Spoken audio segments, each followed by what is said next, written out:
Hi everyone. நம்ம இன்னைக்கு என்ன பார்க்க போறோம்னா mass defect and binding energy. ஓகேவா? ஸோ டிஃபெக்ட்ன்றது நம்ம என்ன சொல்லுவோம் ஆக்சுவலா? இப்போ எக்ஸாம்பிளுக்கு ஒரு ஆப்பிள் எடுத்துப்போம். ஆப்பிள் இப்படி தானே இருக்கும். சாரி, ஒரு அது உங்களுக்கு ஆப்பிள் மாதிரி தெரியலனா மன்னிச்சுக்கோங்க. ஓகே. ஸோ இப்போ இந்த ஆப்பிளில் ஒரு சின்ன போர்ஷன் மட்டும் இது மட்டும் காணாம போகுதுன்னு வச்சுப்போமே. அப்போ நம்ம இதை என்ன சொல்லுவோம்? டிஃபெக்ட்னு சொல்லுவோமா? ஸோ அதே தான் இங்கேயும் மாஸ் டிஃபெக்ட்ன்றது நான் இண்டிவிஜுவலாக இப்போ ஒரு ஒரு ஆட்டம் எடுத்துகிட்டு அதில் என்ன இருக்கும் நமக்கு தெரியும். புரோட்டான், நியூட்ரான், எலக்ட்ரான் இருக்கும். கரெக்டாக? இப்போ இந்த புரோட்டான், நியூட்ரான், எலக்ட்ரான் இது மூணுத்தையும் சேர்த்தா தான் எனக்கு ஒரு ஆட்டமோட மாஸ் வரும். ஆமாம் தானே? ஓகே. இப்போ நான் அப்படி மூணுத்தையும் ஆட் பண்ணும்போது எனக்கு ஒரு மாஸ் வருது. மூணுத்தையும் ஆட் பண்ணும்போது எனக்கு ஒரு மாஸ் வருது. அண்ட் நான் ஒரு எக்ஸ்பெரிமெண்டல் பண்ணி ஒரு ஆட்டமோட மாஸ் எடுக்கும்போது எனக்கு மாஸ் வந்து கம்மியாக வருது. ஓகேவா? நான் மூணுத்தையும் ஆட் பண்ணும்போது எனக்கு முழு ஆப்பிளாக வருது. அகைன் சாரி, ஆப்பிள் தப்பாக வந்திருந்தா. பட் நான் எக்ஸ்பெரிமெண்டலாக பண்ணும்போது எனக்கு எங்கேயே கடிச்சு வச்ச மாதிரி எங்கேயே டிஃபெக்ட் ஏற்படுது. ஓகேவா? ஸோ அது ஏன் மாஸ் டிஃபெக்ட்னு சொல்கிறோம். அண்ட் அது மூலிமா எப்படி பைண்டிங் எனர்ஜி எக்ஸ்பிளைன் பண்ணுறாங்கன்ட்டு வீடியோவில் பார்ப்போம். அண்ட் சப்ஸ்கிரைப் பண்ணலாம், சப்ஸ்கிரைப் பண்ணிக்கோங்க. ஓகே. ஸோ இப்போ எக்ஸாம்பிளுக்கு ஒரு கார்பன் ஆட்டம் புக்கில் இருக்கிற ஆட்டமே வச்சுப்போம். கார்பன் C612 இருக்குன்னு வச்சுப்போம். இதில் எது அட்டாமிக் நம்பர்?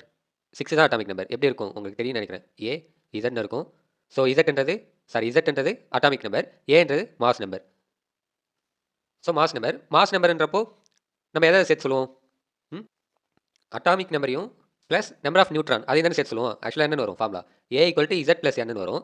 இசட்ன்றது அட்டாமிக் நம்பர்ன்றது எவ்வளோ நம்பர் ஆஃப் புரோட்டான் இருக்குதோ அதுதான் நம்ம அட்டாமிக் நம்பர்னு சொல்லுவோம். அப்போ இந்த C612 இருக்குல்ல, இதில் எவ்வளோ புரோட்டான் இருக்குது? 6 புரோட்டான் இருக்குது. கரெக்டாக? அப்போ 6. அண்ட் நியூட்ரான் எவ்வளோ இருக்குது? இப்போ எனக்கு நியூட்ரான் வேணும்னா நான் என்ன பண்ணலாம்? இது இந்த பக்கம் கொண்டு போயிடலாமா? அப்போ 12 - 6 6 நியூட்ரானு. அண்ட் எலக்ட்ரான் பார்த்தோன்னா அஃப்கோர்ஸ் ஒரு ஆட்டமில் 12 சாரி 6 புரோட்டான் இருக்கிறப்போ அதை சுற்றி 6 எலக்ட்ரான் இருந்தால் தான் கரெக்டாக இருக்கும். ரைட்டா? அப்போ நான் என்ன பண்ணுறேன்னா 6 எலக்ட்ரான் வச்சுக்கிறேன். ஓகேவா? அப்போ 6 எலக்ட்ரான். இப்போ நெக்ஸ்ட் என்ன பண்ண போகிறோம்னா நமக்கு அட்டாமிக் மாஸ் யூனிட் தெரியும். என்ன தெரியும்? 1U. அதுக்கான வேல்யூ வந்து நம்ம ப்ரீவியஸ் டாபிக்ல பார்த்துருப்போம். பார்க்காதவங்க செக் பண்ணி பாருங்கள். நான் இங்கே ஐ பட்டனில் கொடுக்குறேன். ஓகே. ஸோ அந்த அட்டாமிக் மாஸ் யூனிட் ஃபார் ஒரே ஒரு புரோட்டானுக்கு நம்ம எவ்வளோ மாஸ் யூனிட் கண்டுபிடிச்சிருப்போம்னா எவ்வளோ? 1.007276 யூன்னு கண்டுபிடிச்சிருவோம். ஓகேவா?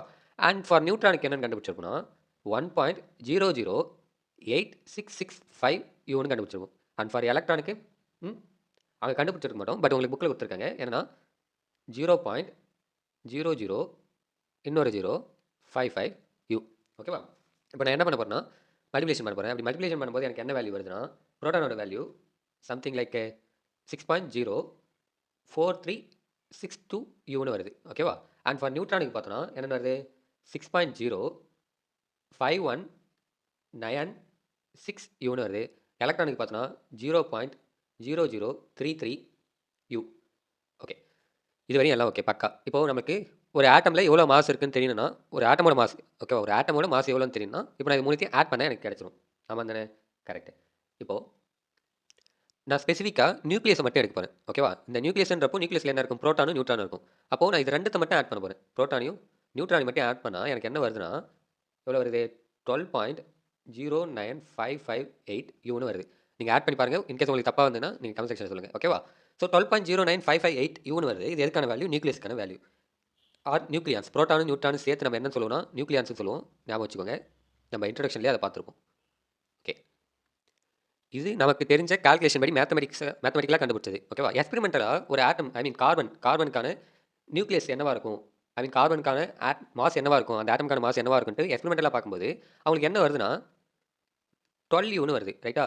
ஸோ இந்த 12 யூவில் எனக்கு தேவை என்ன? நியூக்ளியஸோட வேல்யூ தான் தேவை. அப்போ நான் 12 யூவில் இந்த எலக்ட்ரானோட வேல்யூ மைனஸ் பண்ணிட்டா -0.0033 யூ இதை மைனஸ் பண்ணிட்டா எனக்கு நியூக்ளியஸோட வேல்யூ இந்த வேல்யூவே வருதான்ட்டு நமக்கு தெரிஞ்சிடும் தானே? கரெக்டாக? அப்போ நான் மைனஸ் பண்ணும்போது எனக்கு என்ன வருதுன்னா 11.9967 யூன்னு வருது. ஸோ அப்போ இங்கே ஏதோ கொஞ்சம் டிஃபெக்ட் கம்மியாக இருக்குது. கரெக்டாக? எவ்வளோன்னு பார்ப்போமா? லைக் கால்குலேட் எடுக்கவா? ஸோ கால்குலேட் எடுக்கிறேன். நம்ம சும்மா செக் பண்ணி பார்ப்போமே. இப்போது இங்கே என்ன இருக்குது? 12.09558 ரைட்டா? அது 4 இல்லை, யூ மைனஸ் இங்கே என்ன இருக்குது? 11.9967. ஓகேவா? ஈக்குவல் பண்ணால் நமக்கு என்ன வேல்யூ வருது தெரியும் நினைக்கிறேன். ஸோ 0.0988ன்னு வருது. ரைட்டா? அப்போது இதை க்ளோஸ் பண்ணுறோம். ஓகே. ஸோ இது ரெண்டுத்தையும் நான் சப்ட்ராக்ட் பண்ணும்போது எனக்கு என்ன வேல்யூ வருதுன்னா 0. நான் இங்கே எதுவா 0.0988 யூன்னு வருது. ஸோ நான் இதை என்ன சொல்கிறேன்னா டெல்எம்னு சொல்கிறேன். கரெக்ட் தானே? ஸோ இங்கே மாஸ் வந்து கம்மியாகுது. அப்போது இந்த மாஸ் எங்கே போகுது அப்படின்றது கொஷின் வந்து வருது. கரெக்டாக? ஸோ அதை தான் நம்ம என்ன சொல்கிறோன்னா மாஸ் டிஃபெக்ட். ஸோ நான் மேத்தமெட்டிக்கலாக ஆட் பண்ணும்போது இந்த வேல்யூ வருது, பட் எக்ஸ்பெரிமெண்டலாக பண்ணும்போது இந்த வேல்யூ வருது. அப்போ இங்கே எங்கேயே வந்து மாஸ் குறைபாடு இருக்குது. அந்த மாஸ் குறைபாடு, மாஸ் டிஃபெக்ட் எங்கே போச்சு அப்படின்ற கொஷனுக்கு ஐன்ஸ்டைன் வந்து ஆன்சர் பண்ணுறாரு. யார்? ஐன்ஸ்டைன். ஸோ இந்த ஈக்குவேஷன் நீங்கள் கேள்விப்பட்டிருப்பீங்க, ரொம்ப ஃபேமஸான equation. E equal to MC square. கரெக்டாக? E equal to MC square ரீசெண்டாக ஓப்பன் ஹைமர் படத்தில் வரும். இதை பற்றி டிஸ்கஸ் பண்ணியிருப்பாங்க. சரி, okay. So equal to MC square இதை பற்றி உங்களுக்கு தனியாக வீடியோ வேணா நீங்கள் கீழே ஐன்ஸ்டைன் கமெண்ட் செக்ஷன் சொல்லுங்கள். ரொம்ப இன்ட்ரெஸ்டிங்காக இருக்கும் இந்த ஈக்குவேஷன் எப்படி டெரைவ் ஆச்சுன்றதை பற்றி. சரி, ஓகே, ரொம்ப பெஸ்ட்டாக இல்லை. இப்போது இதை வச்சு ஐன்ஸ்டைன் வந்து எக்ஸ்பிளைன் பண்ணுறாரு. ஏன்னா இந்த ஈக்குவேஷனுக்கான சிம்பிளான அர்த்தம் என்னன்னா, மாஸ் இன்க்ரீஸ் ஆகும்போது எனர்ஜி இன்க்ரீஸ் ஆகும், அவ்வளோதான் சிம்பிள். அப்போது இங்கே எனக்கு மாஸ் டிஃபெக்ட் ஏற்படுது. நான் இந்த எம் இருக்கிறத டெல் எம் போட போகிறேன். அப்போ என்ன வரும் கேட்போமா? ஓகே, இல்லை இங்கே கூட எழுதுறேன். இ equal to tell M C square. ஓகேவா? இப்போ இங்கே டெல் எம் ஏற்படுச்சுல, அதை நான் எப்படி சொல்லலாம்? டெல் எம் ஈக்குவல் டு நம்ம என்ன பண்ணோம் ஆக்சுவலாக? Mass of one proton plus mass of one neutron, ரைட்டா? அது கூட எவ்வளோ number of proton and neutron இருந்ததுன்ட்டு மல்டிப்ளிகேஷன் பண்ணோம், கரெக்டாக? அப்போது மாஸ் ஆஃப் ஒன் ப்ரோட்டான்ன்றப்போ நான் என்ன சொல்லுவேன்? இசட், சாரி, ப்ரோட்டானை அட்டாமிக் நம்பர் இசட்னு சொல்லுவேன். அப்போது இசட், ரைட்டா? நான் வேறு கலரில் எழுதுறேன். Okay, so Z. And mass of நியூட்ரானுக்கு நம்ம என்ன சொல்லுவோம்? நமக்கு தெரியும் நியூட்ரான் நம்பரை என்னன்னு சொல்லுவோம், ரைட்டா? ஸோ மைனஸ் நம்ம என்ன பண்ணுவோம்? இதிலேருந்து இதை மைனஸ் பண்ணும். இது நம்ம எக்ஸ்பெரிமெண்டலாக கண்டுபிடிச்ச வேலை. எக்ஸ்பெரிமெண்டலாக நம்ம என்ன சொல்லலாம்? அதை கேப்ஸ் லெட்டர் எம்னு சொல்லலாம். அப்போது நான் இதை எடுத்துகிட்டு வந்து இங்கே சப்ஸ்டிட் பண்ணுறேன். சப்ஸ்டிட் பண்ணும்போது என்ன வரும்? Del E equal to, sorry del இயில் E equal to Z MP plus N MP minus எம்னு வருமா? கரெக்டாக? Okay, minus M into C square. ஓகேவா? Okay, okay. இப்போது நான் ஏற்கனவே வந்து இந்த ஈக்குவேஷனில் சொல்லியிருப்பேன். அதாவது மாஸ்ன்றதை எனர்ஜியாக கன்வெர்ட் பண்ணலாம், எனர்ஜின்றதை மாஸாக கன்வெர்ட் பண்ணலாம். அதுதான் ஐன்ஸ்டைன் ஈக்குவேஷனோட ஒரு ஸ்பெஷாலிட்டின்னு கூட சொல்லலாம். ஓகேவா? இப்போது ஒரு முக்கியமான விஷயம் என்னென்னா, பைண்டிங் எனர்ஜி அப்படின்னா என்னென்னு பார்க்க போகிறோம். ஒன்றும் இல்லை, இப்போது மாஸ் டிஃபெக்ட் ஏற்பட்டுச்சு, ஏதோ ஒரு டிஃபெக்ட் ஏற்பட்டுச்சு, கரெக்டாக? டெல் எம்ன்ட்டு ஒரு மாஸ் டிஃபெக்ட் ஏற்பட்டுச்சு. அது என்னவா எனக்கு கன்வெர்ட் ஆக போகுதுன்னா, பைண்டிங் எனர்ஜியாக கன்வெர்ட் ஆக போகுது. இல்லை எனக்கு புரியல அப்படின்னீங்கன்னா ரொம்பவே சிம்பிளாக சொல்கிறேன், நல்லா கவனிங்க. இப்போது 6 ப்ரோட்டான் 6 நியூட்ரான் தானே இருக்குது. 6 ப்ரோட்டான் ஒரு நியூக்ளியஸ்லன்றப்போ ப்ரோட்டான் நியூட்ரான் தான் இருக்கும். ஸோ 6 ப்ரோட்டான் அண்டு 6 நியூட்ரான், ரைட்டா? ஓகே, 3 3 4 5 6. ஓகே, 6 ப்ரோட்டான் 6 நியூட்ரான் இருக்குது. இப்போது இதெல்லாம் தனித்தனியாக நம்ம ஆட் பண்ணும்போது நமக்கு வந்த வேல்யூ தான் இந்த 12.05584ன்றது, கரெக்டாக? இப்போ இது ரெண்டும் ஒன்றா இருக்கும்போது நான் ஒரு ஆட்டமாக தனியாக எடுத்து பண்ணும்போது எனக்கு வந்த வேல்யூ தான் இது 11.9967. அப்போது இதெல்லாம் ஒன்றா இருக்குன்னு வச்சுப்போம். 1 2 3 4 5 6 ஒரு நியூக்ளியஸ்குள்ளார ஒன்றா இருக்குது. இப்படி இருக்கிறத நான் தனித்தனியாக பிரித்து பார்க்கும்போது தான் இது இதாக இருக்குது. அப்போது தனியாக இருக்கிற இந்த ப்ரோட்டானும் எலக்ட்ரான், சாரி, ப்ரோட்டானும் நியூட்ரானும் குரூப்பாக ஃபார்ம் ஆகும்போது எனக்கு ஒரு ஃபோர்ஸ் தேவை, கரெக்டாக? ஒரு எனர்ஜி தேவை. ஏன்னா இப்போ ப்ரோட்டான் பார்க்கும்போது பாசிட்டிவ் சார்ஜ். ஸோ பாசிட்டிவ்ன்றது ரிப்பல் ஆகும், ரைட் தானே? ரிப்பல் ஆகும். அப்படி ரிப்பல் ஆகுதுன்றப்போ நான் அதை ஒன்று பக்கத்தில் வைக்கணுன்றனா எனக்கு சரியான எனர்ஜி தேவை, ஓகேவா?